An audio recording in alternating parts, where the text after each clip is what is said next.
All right, the court is calling 2022 CR 2717, State of Texas versus Anna Ramirez. Can I have the parties approach and announce for the record, please? Michael Miller, Catholic State. And are you Miss Ramirez? All right. So were there pretrial motions heard on this case? All right, then why is the box checked that I'm giving her permission to appeal? That I don't know. All right, so if you all want to fill out a new trial court certification of defendant's rights to appeal. Okay. All right. The document is over on the box on the side. All right, we're here for sentencing. You entered a plea on July 7th. You applied for deferred adjudication. According to the plea bargaining agreement, punishment is to be assessed at 4 years in the prison, and the state is remaining silent on your application for deferred adjudication. Have both parties had a chance to review the PSI report, state? Yes, Your Honor. Defense? Yes. Any objections to the PSI report, state? No, Your Honor. Defense? Just a few factual corrections. Yes. My client has had a psychological through CPS. It's stated in there that she hadn't. She has completed some college.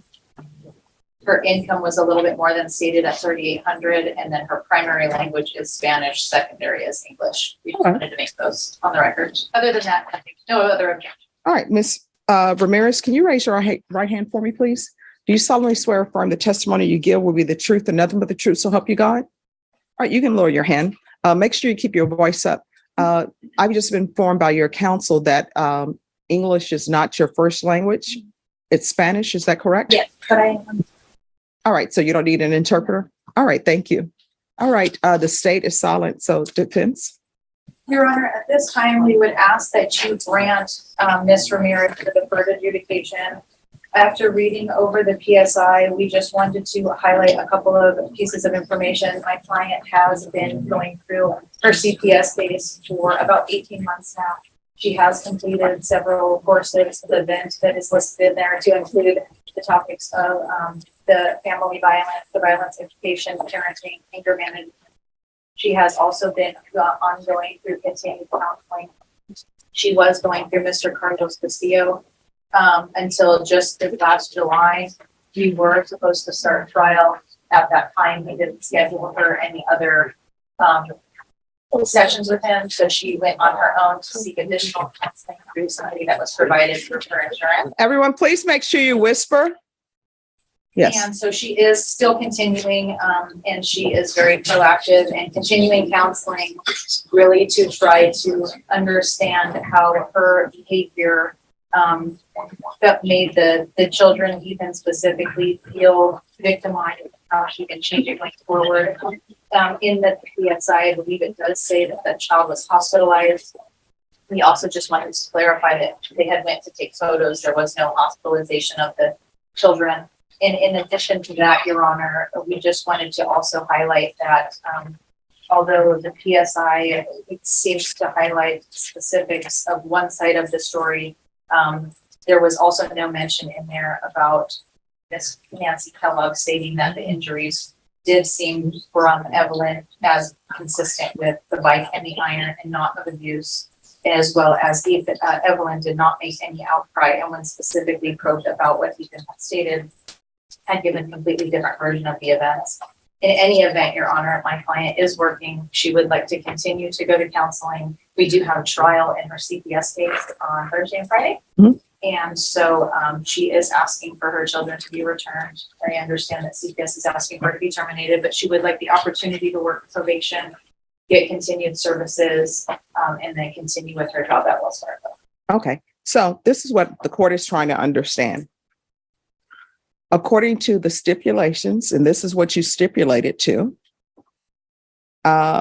it says that the victim, which is one of the children, made an outcry at school of abuse while at home. R1 said that victim 2 was found to have a large welt on his left upper thigh as a result of being struck by his mother. R1 said that his sister goes to the same school as victim 2, and she was also interviewed by school staff. It was discovered that victim 1 had bruising on both inner thighs and also had a burn mark to her right inner thigh that she said was from a steam iron. R1 said that when asked how she was injured, victim 1 said that she fell off her bike. R1 said that victim's injuries were not consistent with falling off a bike. R1 said that victim was asked how she got the burn mark. R1 stated that victim 1 stated that her mother told her to unplug and put away a still hot steam iron, and she accidentally dropped it on her leg, causing the stated burn. So are you saying that you didn't cause any of these injuries to the children? No. On her thigh, I actually didn't see her fall off her bike. I want to talk about the welt mark from the other child. Ethan? Yes. So on Ethan, when I asked him in front of the caseworker, what were they referring to? All he did was just lift the pants that he had on, and all you saw was the bruise on his lower leg. So are you saying you didn't do it? I didn't strike him with the belt. All right, and then on the PSI report on page 4, it says, Ms. Torres stated Ethan spoke of being in a closet for hours at a time. He feared of what would happen if he came out. He stated he was scared, bored, and hungry. He stated some of his siblings would check on him and play with him. He also spoke of a time when his mother choked him off the ground for losing his church book and slapping him. He spoke of being hungry and his mother not feeding him. So if none of this is true, why did you enter a plea? Why not go to a jury trial? Because of communication that we had with the children's attorney. We created advisors on responsibility. No. Do you want a jury trial? We'll give you one today. We have a jury outside. That'll be here at 1:30. You want a jury trial? That's either yes or no. No. All right. Is there anything else from either side? All right. And defense, do you feel that your client's entering into this plea bargain agreement was voluntary? Yes. All right. And Ms. Ramirez, was anything offered to you other than the plea bargain agreement? Is that my friend? Yes. All right. All right. If there is nothing else for either side, the court is going to deny the application, find you guilty. There's an affirmative finding of family violence. The court will sentence you to $1,500 fine, time and money to run concurrent. And the court will sentence you to 4 years in the prison. I'm going to show you what's entitled Trial Court Certification of Defendant's Rights to Appeal. Because this is a plea bargain agreement, because I followed your plea bargain agreement, and because you waive your right to appeal, you do not have the court's permission to appeal. Because this is a felony conviction and an affirmative finding of family violence, you're not allowed to own or possess any weapons or ammunition. If you have a question over what a weapon or ammunition is, you'll need to speak to an attorney. Do you understand? All right, good luck to you. Judge, we do have victim impact on this case, and I believe this is here. All right. All right, so here's the thing, everyone. I require that everyone treats everyone with respect. Just internalize what's being said. You may proceed. Thank you, Your Honor. You're welcome. To be here. It has been over a year now that Ethan has been with me, Everyone, please be quiet. and I have noticed a big change in him. He is a wonderful boy, caring and loving, to say the least. There is not much I can say about him and what he has done for me and my family. However, it was not easy to come to this point in our lives. When Ethan was placed in my care, he had some challenges that we both had to overcome. His behavior was all over the place.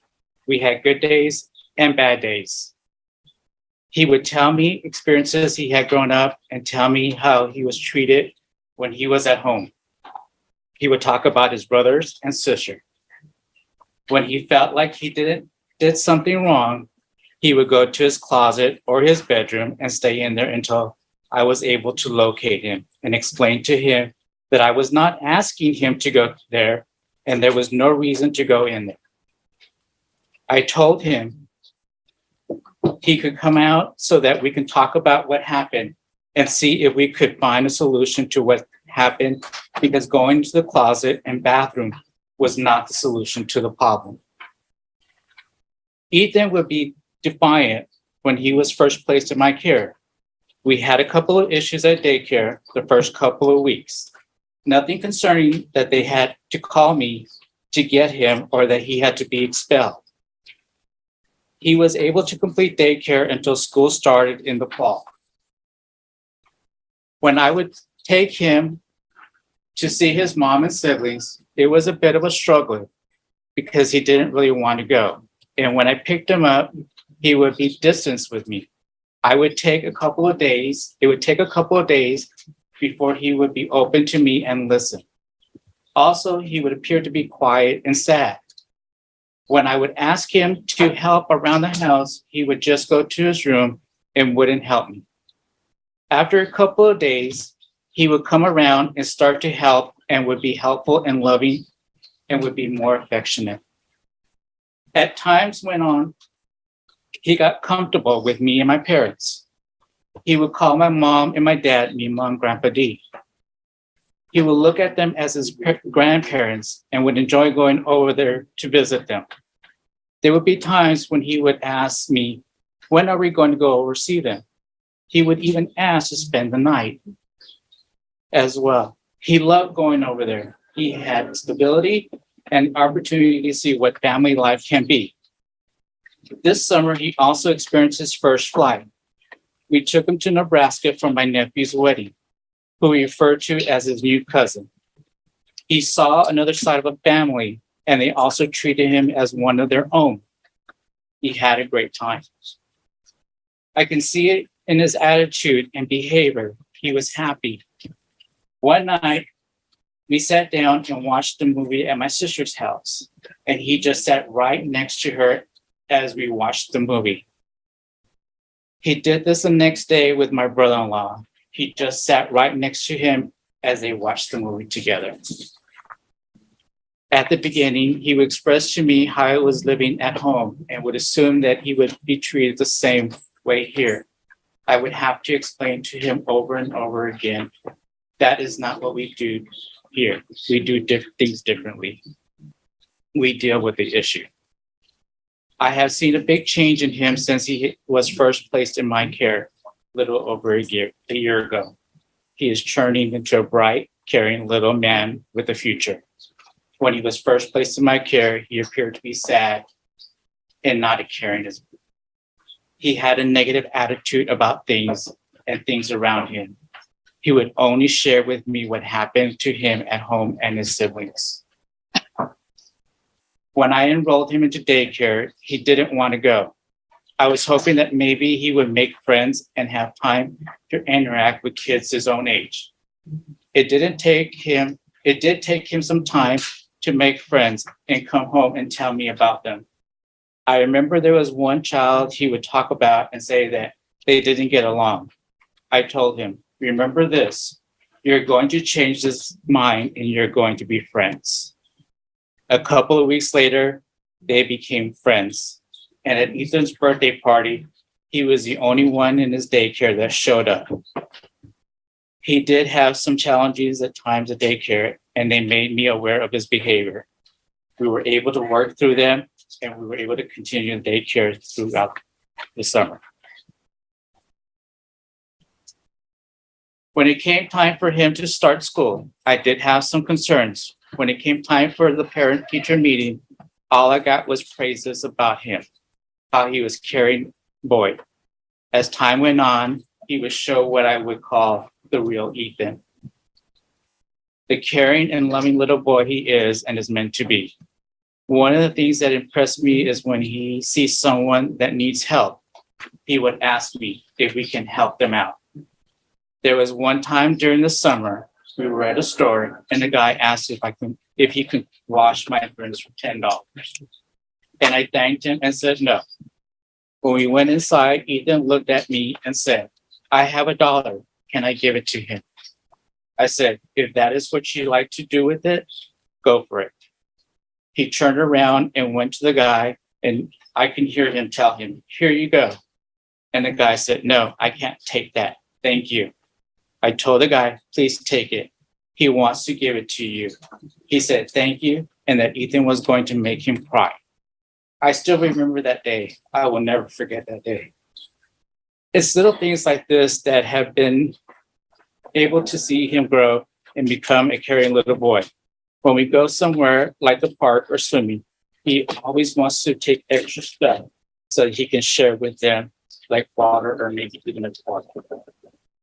This is not something that I saw in him when he was first placed with me.